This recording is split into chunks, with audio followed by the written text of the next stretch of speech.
I have the pleasure of speaking with Kevin Sack from 407 ETR. Kevin, how are you today? Thank you. I'm doing very, very well given the circumstances. We've all been staying at home for a long time, but I've learned a lot from it, and I hope we all have. But most of all, I hope we all stay healthy. And I guess this entire situation has brought so much social distancing. People are traveling less, there's less people on the roads.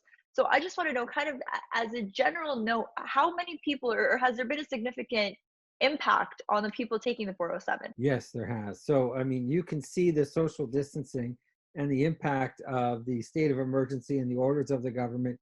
Traffic is a great indicator of not only how the economy is doing, but how people are feeling. And our traffic is down about 75%. So on a regular day on 407 ETR, we would have well over 400,000 trips a day. And now we're down about 75% from that. And so really, I was out there yesterday just to go for a drive, take some photos.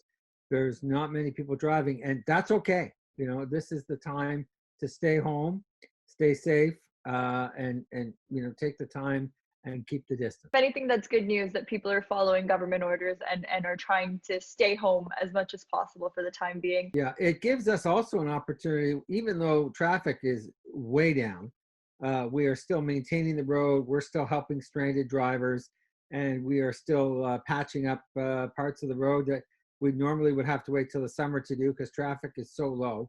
So we're a bit ahead on our maintenance, but there are still drivers who need help out there.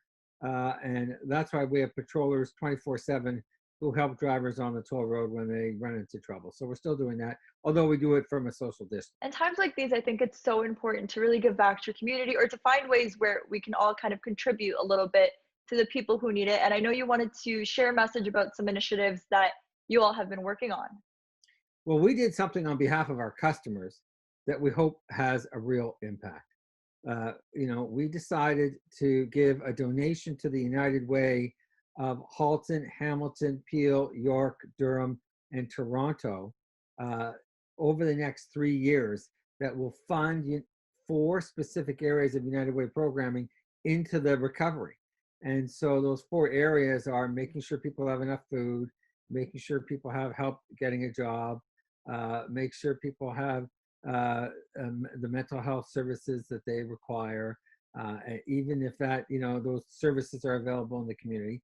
And most of all, we wanted to make sure that seniors living alone or seniors who need help know that there is that help available.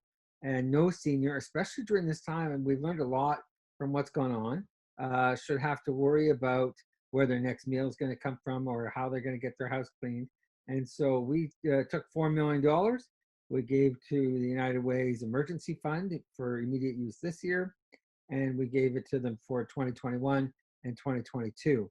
So we were the first corporation in Canada to recognize that there's going to be a lengthy recovery. Right now, so many people are focusing, and it's great, on getting food to the table now, on getting PPE to the people who need it now. But we also have to be conscious that this is going to be a very long-term recovery period. And we should all be thinking about, okay, how can I help for the next couple of years? Absolutely. I mean, this is what United Way told us and they asked us to do. We've been partners with United Way for a long, long time.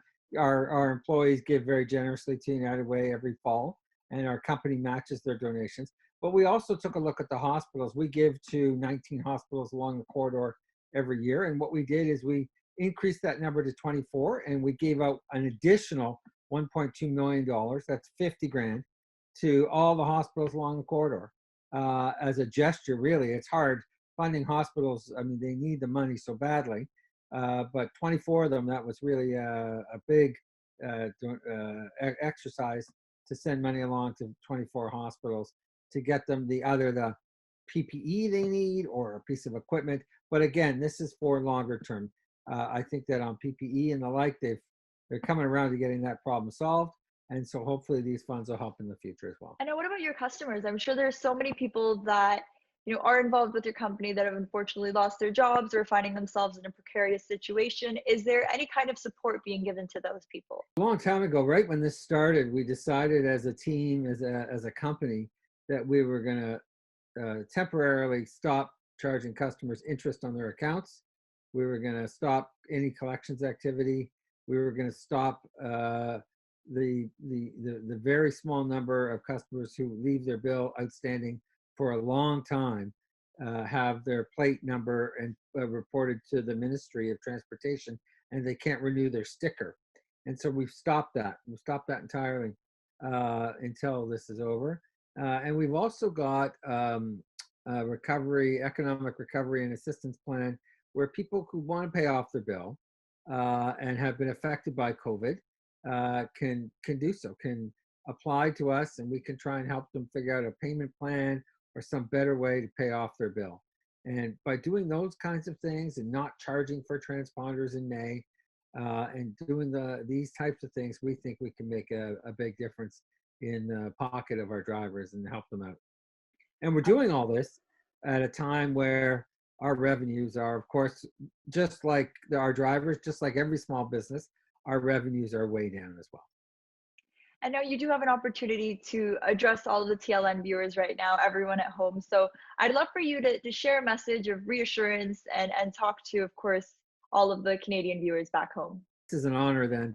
Thank you. I just wish everybody good health and happiness, and coming out of this the other side, and especially given it's a Latino audience, whatever great foods we enjoy, whether they be Rocco's or food from Spain or anything. I love those shows. My wife and I watch them constantly, and they bring us hope.